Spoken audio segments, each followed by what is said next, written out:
आता पाहूयात बातम्या विस्तारानं। पंतप्रधान नरेंद्र मोदी आज आंध्र प्रदेश आणि तामिळनाडूचा दौरा करणार आहेत।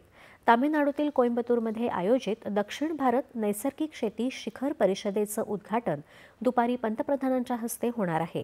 या कार्यक्रमादरम्यान पंतप्रधान देशभरातील 9 कोटी शेतकऱ्यांना सहाय्य करण्यासाठी 18,000 कोटी रुपयांपेक्षा अधिक रकमेचा पीएम किसान योजनेचा 21वा हप्ता जारी करतील।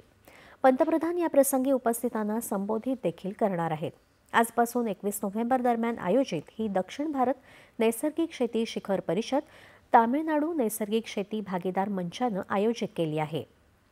शाश्वत, पर्यावरणपूरक आणि रसायनमुक्त कृषी पद्धतींना प्रोत्साहन देणं तसंच भारताच्या कृषी भविष्यासाठी एक व्यवहार्य, हवामान स्मार्ट आणि आर्थिकदृष्ट्या शाश्वत प्रारूप म्हणून नैसर्गिक शेतीकडे वळण्याची गती वाढवणं हा या परिषदेचा उद्देश आहे।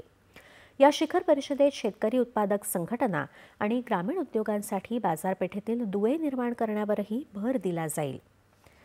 त्यापूर्वी दौऱ्याच्या पहिल्या टप्प्यात पंतप्रधान सकाळी आंध्र प्रदेशातील पुट्टुपार्थी इथं भगवान श्री सत्य साईबाबा यांच्या मंदिराला आणि महासमाधीला भेट देतील आणि त्यांना आदरांजली अर्पण करतील।